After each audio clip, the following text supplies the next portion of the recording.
Well, shaking, folks. Back with another reaction, back with some Iron Maiden. I do apologize. I think it's been like 2 or 3 months since I've done an Iron Maiden reaction.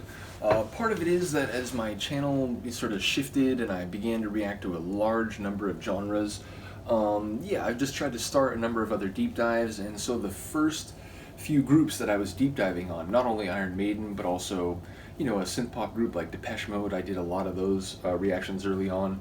The groups that I started reacting to, I sort of like put on hold or kind of put to the side a little bit more, but perhaps none more so than Iron Maiden. So any of you who enjoyed those previous reactions and are still here for it, I do apologize, and I'll try to get back on a more like regular schedule, because I've been sort of, listening to some of their tunes again. I go in cycles. I listen to so much different music that it's inevitable that I kind of cycle around to different genres. So I think part of it also is just that, I've been sort of listening to some other things, and eventually, I find my way back around to genres that I had sort of put on hold. So again, the last couple weeks I've been listening to some Iron Maiden again, so I feel like it's time to get back to it. We're going to listen to a tune from Somewhere in Time, 1986, a really cool album. I mentioned it before. This has a bit different of a sound than their first 3 or 4 albums, but it also is fantastic. People often say that it's like Iron Maiden's exploration into the progressive rock category. Like, it's still their, like, new wave of British heavy metal sound, but it's also sort of blended with some keyboard sounds and some sort of progressive rock elements, where it, like, the tune kind of evolves a little bit more over the course of the duration. In any case, we're going to listen to Sea of Madness. Again, for those of you who might be new here, when I react to a tune that I do know, I just talk about for a minute or two about the lyrics as they've hit me, never in a definitive or authoritative way, especially with Iron Maiden, because their lyrics often can be taken on different levels. There's often a degree of like allegory, or at least lines that I think can be interpreted metaphorically or more literally. So yeah, but when I do these reactions, I just like to think about the lyrics for a minute or two. Again, if it's a song I know, it allows me to sort of like re-engage with the thematic material, and if it's a song I don't know and I'm just thinking about the title, it allows me to start thinking about, what the lyrics might relate to. So in this one, my memory of it, when I first got this and, was sort of like obsessively trying to understand what the songs were about, is that this is a song where the narrator is basically saying that, like, they'd like to be optimistic about humanity and the sort of future of our species and our planet, but everywhere they look they see the sort of ugly side of humanity, the sort of brutality, the exploitation, the violence, the destruction, burning buildings, and kids crying because their family's been destroyed in some war. So it sounds like the narrator is saying, like, amid this sea of madness, I want no part of it. I want to turn my back and just not, like, join this at all. So whether, it's a sort of like, it's Eddie, the sort of the mascot kind of character, observing humanity and, like, I don't want to be like that. That's not me. Or whether it's just another human being basically saying, like, our species is so terrible to itself. And I'd like to maybe think there's hope. But if I take a sort of bird's eye view, because it talks about like I think it's an eagle like flying over and like surveying everything, what you see is death, destruction, like mayhem, brutality, cruelty, and so on. So I think it's a song that speaks to sort of the worst aspects of our nature. And I've talked about this in some punk rock reactions. It's just a reality of human existence and perhaps biological existence more generally, that it takes a lot of people kind of working together to make things harmonious and sort of prosperous for as many people as possible. It really only takes one person, or at least very few people, to cause mayhem and destruction and cruelty and barbarism and so on. So it's one of those things where I think it's a telling indication that, like, no matter how many people try to sort of work things out and not exploit others or not take advantage of others, it doesn't take too many people to cause the death, destruction, and the mayhem that we observe. So again, let me know if you take this song differently. All opinions are welcome, and again, I don't claim that any of my interpretations of Iron Maiden or anyone else are definitive, but that's the way I've took this song since I've begun listening to their music. Which, if you're new here, I've explained this a couple times, but they're a group that I knew over the years. I saw the shirts, I heard 1 or 2 songs, and one of the first songs I heard was Hallowed Be Thy Name. It was in a skate video. Big Brother, oh wait, what am I saying? Not Big Brother. It was in Welcome to Hell, a Toy Machine video, and Jamie Thomas's part. And it doesn't even play the whole song. But then years later, I mentioned that to a friend of mine, and he was like, "Hey, like they're worth checking out. You're a historian. They have a lot of songs about history, literature, philosophy. Like you really should check it out." And I did, and it was worth it. So yeah, bottom line, that was maybe like 2016 or so. So it's been like the last 5 or 6 years that I've been into this group, but that's what I thought about the song. So let's get it. This is Iron Maiden, Sea of Madness from their 1986 album, Somewhere in Time.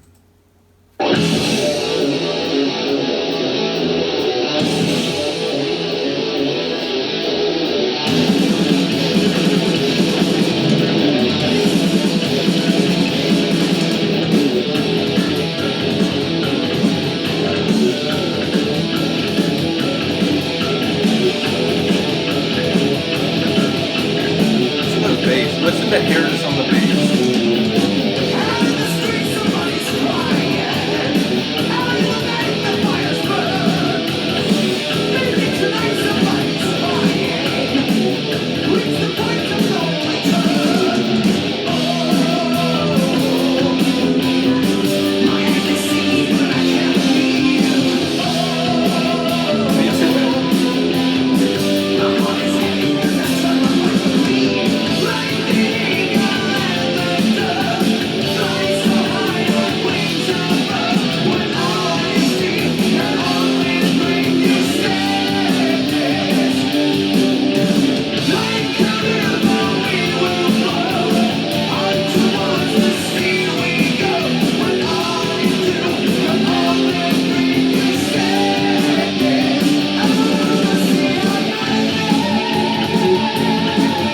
Tempo shifts.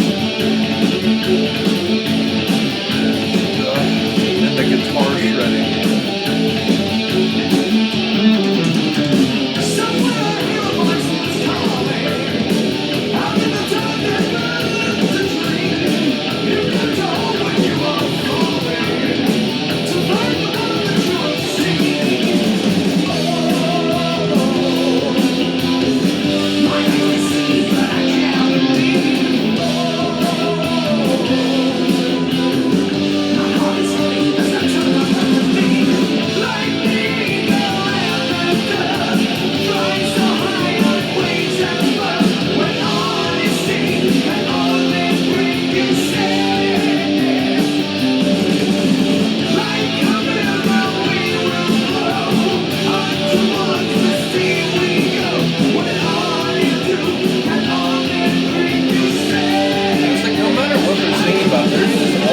Poetry to their lyrics.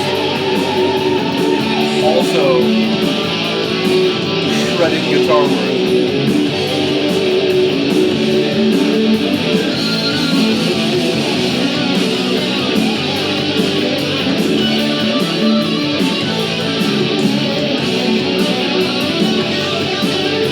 Is that Murray? Is that Smith? I don't know.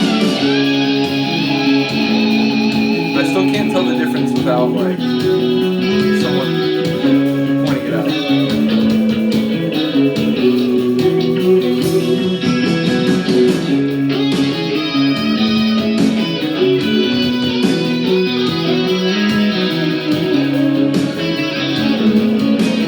Sort of like a emotionally more heavy section.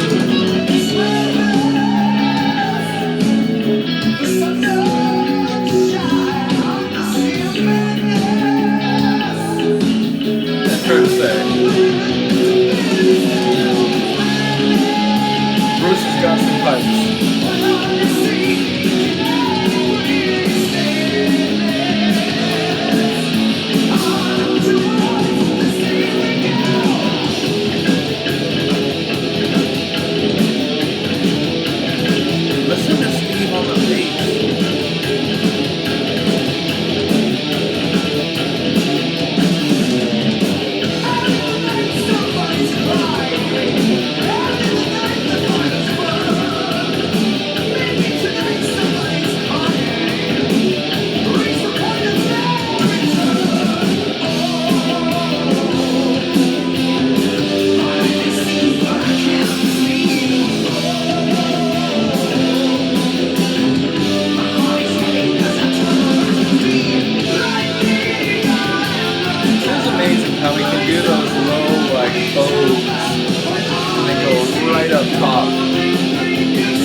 really cool tune, and I was thinking the reason I was a bit reflective in the last like minute or so there, it was another example I think where like, you know, from the outside looking in, and you know, metal is not a genre I've spent all that much time listening to. Iron Maiden is really the only band, despite how much music I've been listening to in recent times in the metal genre, that I do follow somewhat closely. So from the outside looking in, and if you would ask me 20 years ago, I'd say like, oh, you know, I'm sure, you know, most metal bands sort of like embrace that sort of like, you know, violent death and destruction sort of image, and it's part of their, you know, like, at least like for the sake of the band kind of ethos. But it's interesting. While I do think there are some bands that certainly conform to that, especially like in some other subgenres of metal, what I love about Iron Maiden is like the more I listen to their music, the more I realize that even if they're talking about sort of death and destruction and fires in the night and so on, it's often, you know, someone being scared, or it's often like lamenting what happens to the common man. It's often, you know, lamenting the way humans like turn on each other and like, you know, destroy themselves and so on. So there's a hopefulness and a humanity in their lyrics that I think a lot of people who just like, oh, Iron Maiden, they're this kind of wicked metal band, they wouldn't really know. But again, I think there's a lot of lyrics that are very hopeful about humanity. Maybe not hopeful about humanity, maybe that goes too far, but they are lamentative of the worst aspects of humanity, not celebrating them. So yeah, I always found that to be very interesting once I started going through their albums, which I did chronologically, which is, you know, is a fun. It's like what I'm doing now, but it was like a few years before I started doing any reactions. So yeah, it's like maybe that was sort of the template for what I'm doing with a lot of other groups. But in any case, as I said, I apologize for the long delay. If there are any people who were watching the old ones, do let me know. If there are any people who just found this anew, welcome. And there's already a lot of Iron Maiden tracks in the playlist. I would just say that, you know, some of them were filmed several months ago. I continue to evolve what I'm doing. You know, like it's basically the same format. I'm just sort of like an old school, let's sit in the room and talk about music. But you know, sort of the way I do intros and just kind of some of the things that I do are a little bit different. So yeah, if you go back and watch some of the early ones, you know, the video like may proceed a little bit differently. But in any case, let me know what you think of this tune. I'll see you next time. Peace.